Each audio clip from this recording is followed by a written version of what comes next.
mods.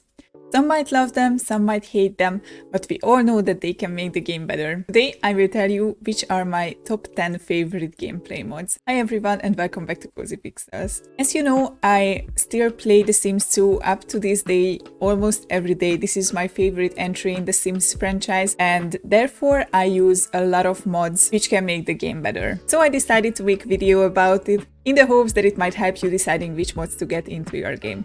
The first one is ACR by 𝓪𝓵𝓷𝓭, which stands for Autonomous Casual Romance. If you saw my 𝓱𝓮𝓻𝓮 challenge, you know that I love this mod. This literally makes the game much better for me. You might ask what this mod does. Basically, with this mod, Sims perform autonomous romantic interactions, including flirting, kissing, or, you know, wooing. You don't need to interfere with these actions. Sims sometimes just decide that they want to do this with their significant others or the sim who they have the hots for. Depending on your settings in the mod, your Sims can even try for baby without you actually telling them to do so. There's also another setting which is called 𝓱𝓮𝓻𝓮, which means that if you chose the Sims to have woohoo, there's still a chance that they will have a baby. You can change these settings. If you don't want to have 𝓱𝓮𝓻𝓮 in your game, then it's not mandatory, of course, but I think it brings so much life into the game. I can't recommend it enough. Also, all these romantic actions need a lower relationship between your Sims from now on. It means that actually your Sims don't have to be in love to have woohoo or to kiss each other, which is very handy if you have a romance or pleasure aspiration sim. Also with this mod, a new jealousy override is included, which means that you can change how each sim reacts to jealousy. You can have 4 different settings based on which relationship level your Sims are on. So basically what this means that if your Sim has a crush on someone, they won't throw a fit in the middle of the scene just because their crush hugged another person in public. I can't recommend this mod enough. It really changes the game. It brings so much life and so much drama into it. I really highly recommend you to get this mod. The second one is Bigger Families. This is quite straightforward. It allows to have more than 8 Sims in a household, which I think is quite handy and I couldn't really play without it anymore. The third one is the Community Time project, which is an amazing mod. This one solves the problem we all had in The Sims 2, that the time you spend on community lots doesn't count towards the household time when you get back home. So what the mod does is basically when you go out on a community lot and you go back home, your sim will appear out of lot. They will be marked just as like when you are working, when they are in school, go hiking. So they will be off lot for that entire time that you spent on a community lot, and they will appear on the lot again at the time when you came home. The fourth one is the Dress Me Correctly mod, and I use a maternity edit of this one. What this mod does is based on the time on the day when your Sims go to shower, when they come out, they dress correctly to that time of the day. So for example, if they take a shower at the evening, they will come out in pajamas. If they take a shower at the morning and they have to go to work, they will change into their uniforms and so on. And also, this maternity edit allows Sims to wear their everyday clothes as maternity wear anytime. The fifth one is more like a group of mods, the no regen mods.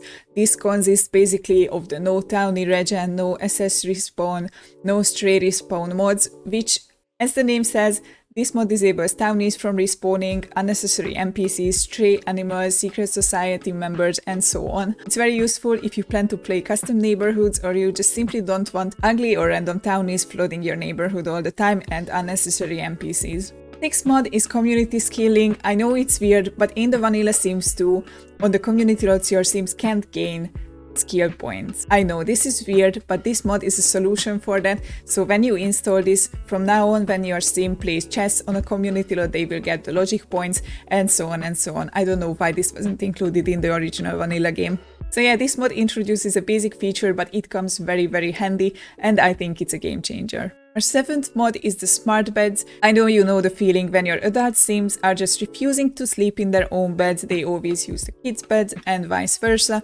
because they just don't know which bed is theirs. This mod solves that problem and adjusts the ownership of each bed based on their usage. So all you have to do is just direct your Sim to sleep in their own bed once, and from then they will always use their bed because the ownership will be theirs.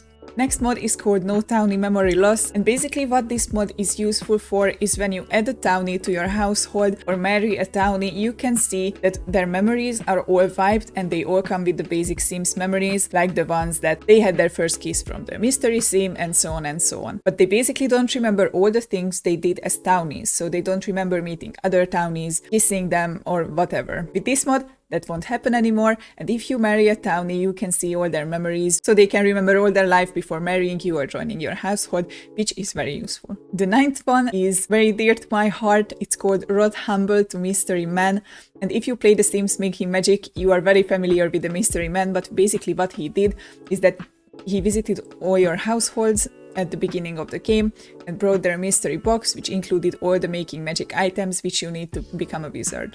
Now Mr. Humble, on the other hand, was introduced in The Sims 2 free time, and he visits all your families at the start of the game, giving them a Becky computer.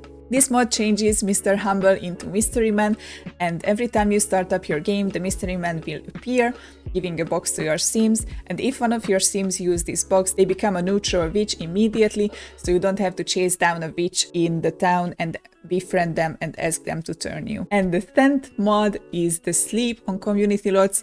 I consider this one a brother or sister to the community skilling because it adds a very basic feature as well, but it is a game changer because in the vanilla Sims 2 you couldn't sleep on community lots, and it is very problematic when you own a business in open for business on a community lot, and you just want your Sims to be able to catch some Z's before opening and closing the shop. So with this mod it is possible. Also in the Rags to Riches challenge it is very useful because your Sims can sleep on community lots, on benches, etc. So it is indeed very useful in my opinion. And the bonus one, it's a group of mods again, but I would highly recommend you to check out Midge the Tree's supernatural mods if you like playing supernatural entities in The Sims 2. They have amazing mods from mermaids to fairies, and they have a few which are enabling kids to be like werewolves and witches as well. So I would highly recommend you to check them out because they are amazing and they change the game on a higher level. What do you think about these mods? These are only my top 10 gameplay related mods. I will create another video in the future where I will list all the gameplay mods which can make your gameplay more realistic. I also have favorite graphics mods, so I plan to make a video about them as well. Let me know if you are interested. Also let me know which is your favorite mod. I love hearing your opinion, guys. On the previous expansion pack video, it was really fun reading all your opinions on which expansion is the best. So I would like to ask you to leave your opinions in the comment. All the mentioned mods are linked in the description as well, so you can just click and download them if you want. If you don't know how to install CC and mods into your game, check out this video I made last week on how to install mods and CC. And if you found this video useful, consider dropping a like or subscribing to the channel, and I will see you in the next one. Bye bye!